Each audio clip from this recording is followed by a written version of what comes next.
Welcome to my channel. I am doctor Shefali Soni. आज हम बात करेंगे यूटीआई की। यूटीआई जिसे हम यूरिनरी ट्रैक्ट इन्फेक्शन बोलते हैं, ये बहुत कॉमन बीमारी होती है, मेल और फीमेल दोनों में पाई जाती है। कभी कभी female 20% of female have UTI in their life, मतलब 20% ऑफ फीमेल में एक ना एक बार यूटीआई ज़रूर होता है। लेकिन कभी कभी फीमेल अपने सिम्टम्स पे ध्यान नहीं देती क्योंकि ये सिम्टम्स माइनर होते हैं।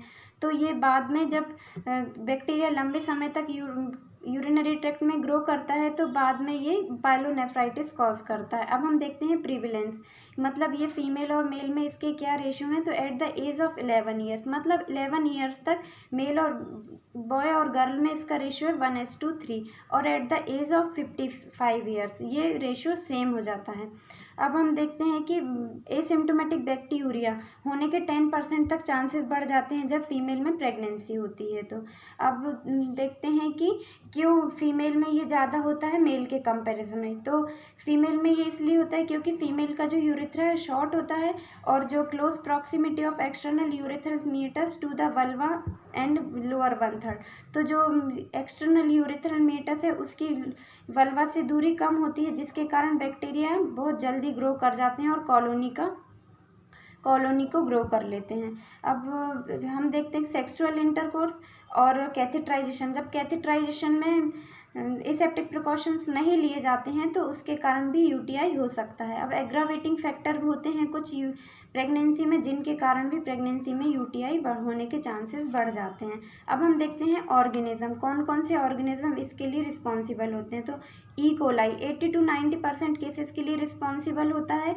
देन क्लेबिसेला एंड स्यूडोमोनास, स्टेफाइलोकोकाई और एंटेरोकोकाई, है ना, ये ऑर्गेनिज्म इसके लिए रिस्पॉन्सिबल होते हैं। अब हम देखते हैं प्रीडिस्पोजिंग फैक्टर। तो lower urethra and sexual intercourse, catheterisation और हाइपो एस्ट्रोजेनिक लेवल की जो फीमेल होती हैं, मतलब जैसे पोस्ट मेनोपॉजल फीमेल, इनमें होने के चांसेस भी ज़्यादा रहते हैं। और जो फुल ऑफ ब्लैडर ज़्यादा रखते हैं, मतलब जो यूरिन का रिटेंशन बाथरूम को रोक के रखते हैं ज़्यादा टाइम तक, उनमें भी ये इन्फेक्शन हो सकता है। और इम्यूनोकम्प्रेसिव डिसऑर्डर, जिसमें डायबिटीज़ D1 D2 जिसमें होता है। अब आता है रूट ऑफ इन्फेक्शन। तो रूट ऑफ इन्फेक्शन 3 टाइप के होते हैं, असेंडिंग एंड लिम्फेटिक एंड हिमेटोजिनस। अब हम देखते हैं कि इसके क्लिनिकल प्रेजेंटेशन, जैसे हम पेशेंट हमारे पास आएगा तो हम इसमें कौन कौन से इसके सिम्टम्स होंगे जिनके द्वारा हम ऐसा जो सिम्टम्स मेन होंगे उनके द्वारा हम पता लगा सकते हैं कि पेशेंट को यूटीआई है। तो जैसे पेशेंट में एसिम्प्टोमेटिक बैक्टीरिया रहेगा प्रेजेंट, तो जिसमें हम क्या करेंगे, मिड स्ट्रीम यूरिन का यूरिन एग्जामिनेशन करेंगे तो उसमें बैक्टीरियल काउंट बढ़ा हुआ मिलेगा। लोअर यूरिनरी ट्रैक्ट इन्फेक्शन में यूथराइटिस आ जाएगा, सिस्टाइटिस आ जाएगा और यूरेथ्रल सिंड्रोम। तो यूथराइटिस में सिम्टम्स होते हैं जैसे डिस्यूरिया रहेगा, frequency and urgency of urination, और अर्जेंसी ऑफ यूरिनेशन फ्रीक्वेंसी बढ़ जाएगी। और जब हम यूरेथ्रा को पाल्पेट करके देखेंगे तो यूरेथ्रा में टेंडरनेस मिलेगी और कभी कभी पस रूल आउट होगा। अब हम देखते हैं यूरेथ्रल सिंड्रोम। तो यूरेथ्रल सिंड्रोम ये सेम होता है यूरेथ्राइटिस के, but it is a chronic form of urethritis. अब इसमें include dysuria, frequency and urgency of urination.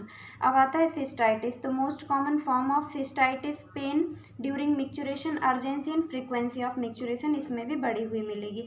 अब हम देखते हैं इन्वेस्टिगेशन। तो यूरिन एग्जामिनेशन हम करेंगे, मिड स्ट्रीम यूरिन लेंगे तो वो कभी कभी पस सेल्स और ओकेजनली रेड ब्लड सेल्स मिलेंगी। पाइलाइटिस में सिम्टम्स इंक्लूड डिस्यूरिया के सिम्टम्स रहेंगे, पेन रहेगा लॉइन में, चिल, राइगर, फीवर, एनोरेक्सिया, और कभी कभी एनोरेक्सिया मतलब भूख का ना लगना, और कभी कभी नोजिया और वोमिटिंग भी प्रेजेंट रहेगी। और इसका जब हम यूरिन एग्जामिनेशन करेंगे तो वही पस sales and red blood cells मिलेंगी। अब आता है प्रिवेंशन। तो हम पेशेंट को एडवाइस करेंगे तो प्रॉपर हाइजीन मेंटेन करें, और prophylaxis after coital act, pass urine after coital act and catheterisation में एसेप्टिक प्रिकॉशंस यूज़ किए जाएँ, और plenty of water and fluid को 3 to 5 लीटर तक पर डे लिया जाए। मतलब प्लेंटी ऑफ वाटर मतलब वाटर की मात्रा जो है चाहे फ्लूइड के रूप में लें चाहे जूस के रूप में लें, लेकिन वाटर की मात्रा बॉडी में ज़्यादा से ज़्यादा जाना चाहिए। तो 3 to 5 litre per day advice करेंगे पेशेंट को।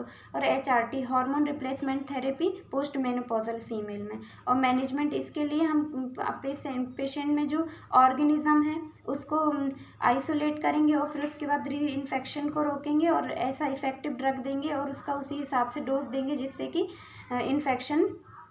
इन्फेक्शन रिलैप्स ना हो। अब जनरल मेजरमेंट में पेशेंट को बेड रेस्ट के लिए एडवाइस करेंगे और इजीली डाइजेस्टिबल फूड लेने के लिए एडवाइस करेंगे और फ्लूइड इंटेक लेने के लिए बढ़ाने के लिए एडवाइस करेंगे।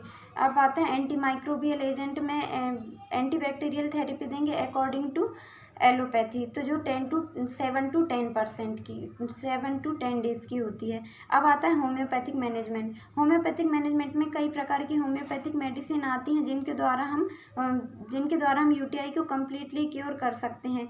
मेन मेडिसिन इसकी जैसे कि कैंथेरिस है, बल्वेरिस वल्गैरिस है, सारसापेरिल्ला है, नक्स वोमिका है एंड बोरेक्स। तो जिसमें कैंथेरिस टॉप मोस्ट रेमेडी है।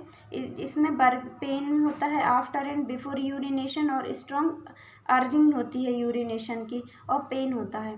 तो अब आती है वल्वेरिस वल्गैरिस। तो वल्वेरिस वल्गैरिस किडनी स्टोन के लिए भी बहुत अच्छी है और यूटीआई के लिए भी बहुत अच्छी है। And nux vomica and borax, ये सारी मेडिसिन यूटीआई में बहुत अच्छा वर्क करती है। Thank you.